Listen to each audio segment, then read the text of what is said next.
former Federal Reserve Vice Chair Alice Rivlin joins us now. So that's one of the reasons we try not to watch the market on a second-by-second basis and rather take a little bit of a bigger picture view, as you've always done. What about an interest rate hike? Are we ready for it?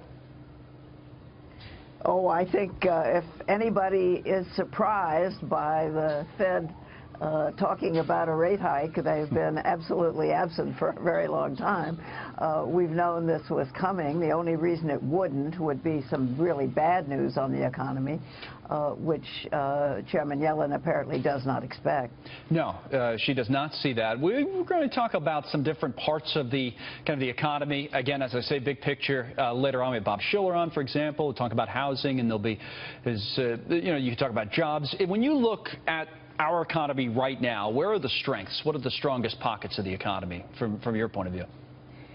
Well, the strengths are the labor market generally. We have seen an increase in labor force participation, not a big one. We aren't back to where we were before. But people are coming back into the labor market to look for jobs. That's the reason why we have more employment, and the unemployment rate hasn't come down any further, although it's come down fine. So the job market looks pretty strong. The discouraging thing, I think, is the slow growth in productivity. We've got to rev up our productivity for the long run, and that means investment, both public and private. What's holding us back there? I mean, there was a storyline for years in our economy after '08 and so on that we were so adept at doing more with less that essentially we were more productive given everything that we were dealing with. And why aren't we now? Well, we've had a lot of things change since then, and productivity growth is back where it was before the spurt in the late 90s that lasted well into the last decade. But nobody is really sure exactly why. Presumably, it's slow demand and that slowing down investment. But it needn't slow down public investment. There are all kinds of things we need to spend more money for in the public sector. Like infrastructure, you're talking about? Our infrastructure. Okay, right. Well, I'm talking, yes, public investment. We know how to do that. We don't have to have crumbling roads and bridges.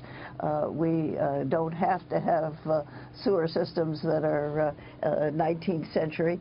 We can do all sorts of things to spend money that would create some jobs and some skills and be conducive to future productivity growth. Finally, we're in the midst, as everybody knows, of an election year. We just sat through this Donald Trump news conference that we all watched here in the last hour or so, and obviously, as I said before coming to you, Hillary Clinton has some worries of her own and trying to get the Democratic nomination all put away, so to speak. So do you think the election will have an effect on the economic numbers positively or negatively, or is it kind of the net not much here from now till November? How much risk is related to our election?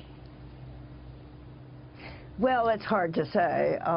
The worry that I have is that we're just stuck in a gridlock in Washington.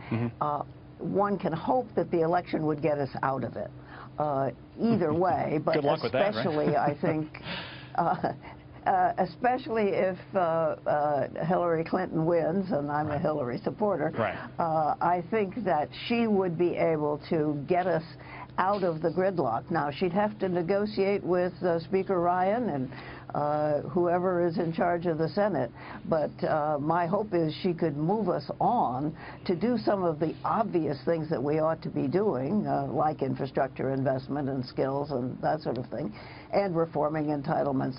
We've just been stuck in this we can't do anything mode for quite a long time. We got to get out of that. Alice Rivlin, formerly the Vice Chair of the Federal Reserve. Thank you so much for your time and your viewpoint. We appreciate it today. Thanks.